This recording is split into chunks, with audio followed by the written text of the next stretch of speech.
Hello ladies and gentlemen, this is Matthew with Culture of Gaming, and we're here at CES 2019 at the Razer booth about to check out what they have. Let's get into it.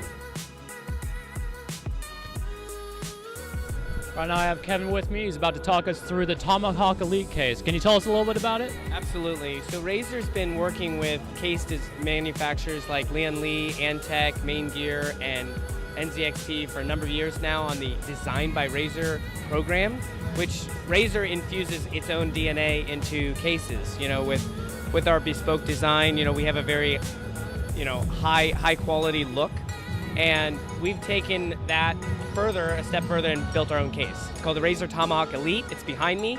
This is an early design prototype, so nothing's perfect on it yet, but it gives you a sense of what it might be, right? First, it has tempered glass panels on the side panels and the top of the case. Has an auto-raising top case portion that when the internal temperature hits a certain threshold, the top will raise up for additional venting. The side panels will open mechanically with hydraulics, a really smooth opening. You can open them independently, so if you need to lay the case on its side. This is set up with EK water blocks cooling solution just as a demo. Again, it's not functioning, but you get a sense of what it's like. And we also have the power supply hidden away down on the bottom, and on the other side you're going to see the SSD storage. We imagine this customer is buying an SSD drive for a case of this magnitude, and then there's a small window on the other side. You can see the back of the motherboard as well. So really just an advanced case design. We call it the top engineered case from Razer, and will be available in the second half of this year. All right, that's amazing. I see the case is actually in a reverse stance to most other cases as of the moment. Is it able to be swapped back and forth, or is it just constant as of the right side view? I can't really confirm that this is the final layout, but this is the intentional design. We went forward with a design perspective first, then a functional engineering second in this look. So it does function for heat dissipation, so it gives you a nice open space for heat to ventilate, but it's set up in this way, yes. Yeah, it's an amazing looking case. I have to ask, I'm a personal fan of white and black builds. Will there be a white variant coming out? Could you tell me about maybe some more color options? I can't say there will, but I know that we have come out with a Mercury White Edition Razer Blade RTX Laptop, which is also on display here. Now we're looking at the Razer Blade 15 Advanced. What can you tell me a little bit about it? You know, we're excited to announce the Razer Blade 15 with RTX GPU, NVIDIA's RTX up to 2080 GPU in this small chassis. So world's smallest footprint gaming, 15-inch gaming laptop with an RTX 2080 card. It's insanely powerful. And we've updated the unit with a couple other features. Right now it has a Windows Hello camera, still has that 144 hertz screen. However, the one model behind me is a prototype 240 hertz refresh rate screen. That sounds amazing. With this amount of power though, what are we looking at for thermals though? Well, thermals are powered by, we feature vapor chamber cooling technology in all of our Razer Blade Advanced models. So that is a small chamber that contains deionized water vapor that dissipates the heat by changing the water from vapor into a gas and back and forth. So you're really talking about really good thermals in this, so much so that the 2080 can suffice.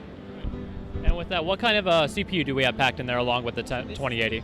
This is the i7 8750H 6-core processor, excuse me, and really powerful CPU for a gaming laptop.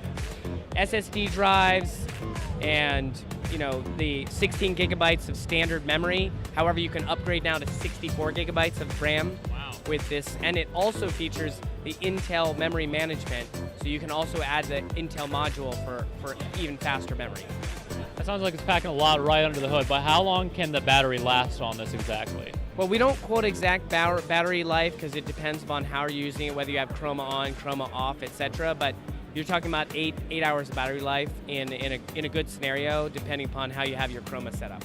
So this also sounds like it'd be a great object for a content creator. Is the color accuracy also just the same as your new monitor? Interesting. With this model, we have 100% Adobe RGB, but I'm going to show you another one over here that has a OLED 4K display. Let's go take a look at that real quick.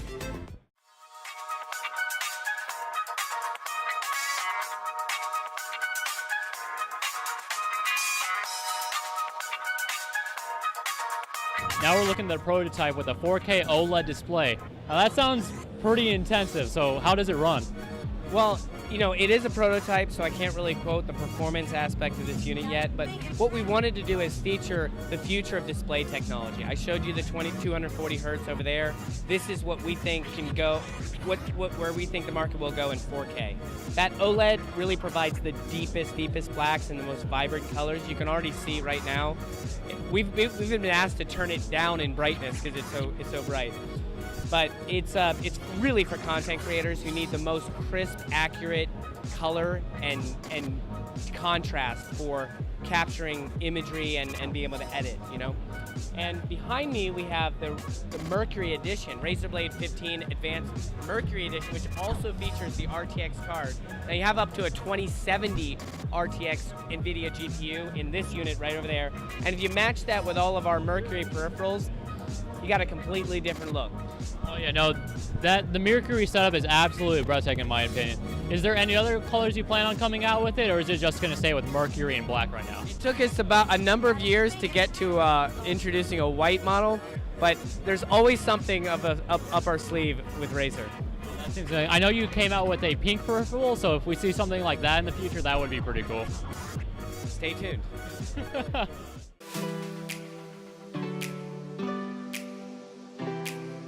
Now we're checking out the new product from Razer, the Razer Raptor 27. What can you tell me a little bit about it? So this is a 1440p IPS gaming display. You can already see that it is focused on the gaming market with a 1440p IPS FreeSync display that gives you all the way up to HDR content with a really great brightness, vivid display that also has a design feature of having a forged aluminum base, Razer Chroma, which of course everyone needs more RGB in their life. Have it. And it has a very unique cable management feature, which no monitor really has thought through, right, to date. These cables are included in the box, so you get these high-performance flat cables. They're channels that are removable, so you can snap those out, get the cables nice and snug, and then snap it back in for a nice, clean look. That is extremely well thought out. I have to give quite a bit of credit to that base design. Usually people don't think about it because they'll be throwing it on a Vesa mount most likely. And the cable management is absolutely beautiful. Speaking of Vesa though, does it support it at all? There's no specification for Vesa mounting now, but it does have an ability to rotate 90 degrees completely flat, so you can gain access to the cable ports themselves. And it does have USB-C, HDMI, DisplayPort, and 2 USB-A ports. Complete with the extender cables, you can have a nice clean setup. It is auto height adjustable, as well. And so that's going to be a great piece on your desktop. We figured with the Razer Chroma base that Vesa mounting wouldn't really be the desire. Makes sense. So is it actually just a fabric backing? It is. That's a great thing you notice. We have a mix of fabric and metal on the back, so you have fabric on the outside and then metal on the case itself. So that really is a unique, elegant look that keeps the back of the monitor clean, just like the cables. It looks absolutely beautiful. I've never seen anybody put fabric on it to make it that elegant, as you said. Correct. And then there's an on-screen display that features picture-in-picture, picture-by-picture, and of course with multiple video inputs, you can do whatever you'd like. What's the color accuracy like this for the content creator? Great question. We have a DCI 95% P3 color accuracy, so an extremely wide color gamut, gives you nice vibrant colors, and with the HDR capability, again, you really can get a good look, and it's 144 hertz refresh rate display, so again, perfect for every gamer. Vibrant colors, blacks, and fluid motion. What price range are we looking at for this 1440p? $699 for a 1 millisecond ultra low motion display, 1440p 27-inch monitor. I know I'll definitely be looking into that. Thank you. Thanks again to Kevin for guiding us around that entire tour, the Razer booth. And thank you for watching. Make sure to stay tuned into Culture of Gaming here on YouTube for all the CES coverage we can cram in. All right, bye.